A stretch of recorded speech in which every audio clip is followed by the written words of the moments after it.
আজ তোমাদের দেখাবো সয়াবিনের দারুণ একটি রেসিপি, যা রুটি, পরোটা, এমনকি ভাতের সঙ্গেও সার্ভ করতে পারবেন। আর খুব সহজে রেসিপিটি তৈরি হয়ে যায়। আর এই রেসিপিটি ভীষণই টেস্টি হয় খেতে। একবার বাড়িতে না বানিয়ে খেলে বুঝতেই পারবেন না যে এত সহজে এত দারুণ একটি রেসিপি তৈরি করা যায়। তার জন্য আমি এখানে সয়াবিন নিয়ে নিয়েছি 150 গ্রামের মতো। আর সয়াবিনটা সেদ্ধ করে নেব। তার জন্য আমি এখানে গরম জলে সয়াবিনটি দিয়ে 3 থেকে 4 মিনিট খুব ভালো মতন ফুটিয়ে নেব। তো সয়াবিনটি আমার সেদ্ধ করা হয়ে গেছে, তুলে নিয়েছি। এবার সয়াবিনটা আমি ধুয়ে নিয়েছি 2-3 বার ঠান্ডা জলে। সয়াবিনের যে এক্সট্রা জলটা সেটা খুব ভালো মতন চেপে বের করে নিচ্ছি। তো এবার একটি ফ্রাই প্যানে 1 টেবিল চামচ তেল দিয়ে দিয়েছি। এবার সয়াবিনটা আমি একটু ভেজে নেব, হালকা ব্রাউন করে আমি সয়াবিনটা ভেজে নেব, তাহলে সয়াবিনের যে কাঁচা গন্ধটা সেটি আর থাকবে না। তো সয়াবিনটা খুব ভালো মতন ভেজে নিয়েছি। এবার এটি তুলে নেব।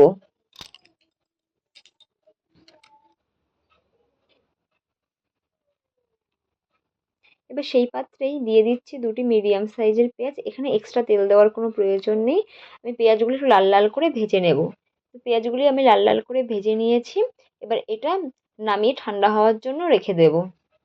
যে সয়াবিনটা ভেজে নিয়েছি সেখানে কিছু মশলা অ্যাড করে নেব। তার জন্য প্রথমে দিয়ে দিয়েছি হলুদ গুঁড়ো, তারপরে দিয়ে দিলাম লঙ্কার গুঁড়ো, দিয়ে দিচ্ছি জিরের গুঁড়ো ও ধনে গুঁড়ো, আর দিয়ে দেব টেস্ট অনুযায়ী নুন। আর এখানে অ্যাড করে নেব 3-4 চামচ টক দই। এবার সমস্ত উপকরণগুলি সয়াবিনের সঙ্গে খুব ভালো মতন মিশিয়ে নেব। তো সয়াবিনের সঙ্গে আমি সব উপকরণগুলি খুব ভালো মতন মিশিয়ে নিয়েছি। এবার এটা 10 মিনিটের জন্য রেখে দেব।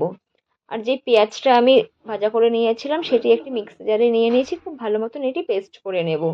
বা রেসিপিটি বানানোর জন্য একটি ফ্রাই প্যানে আমি সর্ষের তেল দিয়ে দিয়েছি 3 টেবিল চামচ। এবার সেখানে ফোড়নের জন্য দিয়ে দিচ্ছি গরম মশলা, দারচিনি, এলাচ ও গোলমরিচ।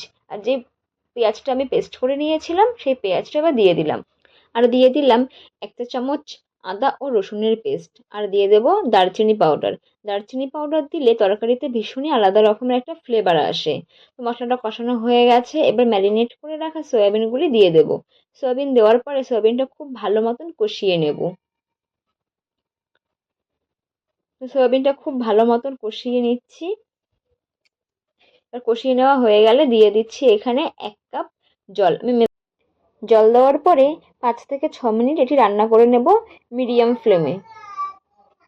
তো 5 থেকে 6 মিনিট পরে আমি এখানে দিয়ে দিচ্ছি কসুরি মেথি, আর দিয়ে দেব 1 চা চামচ গরম মশলা গুঁড়ো।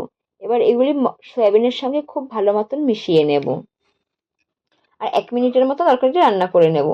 তাহলে আমার হয়ে যাবে সয়াবিনের এই দারুণ রেসিপিটি। রেসিপিটি কেমন লাগলো অবশ্যই আমায় কমেন্টে জানাবেন। আবারও বলছি যে বাড়িতে একবার হলেও রেসিপিটি ট্রাই করে দেখবেন, আর আমায় অবশ্যই কমেন্ট করে জানাবেন। তো আজকের মতো বাই, দেখা হচ্ছে পরবর্তী রেসিপিতে।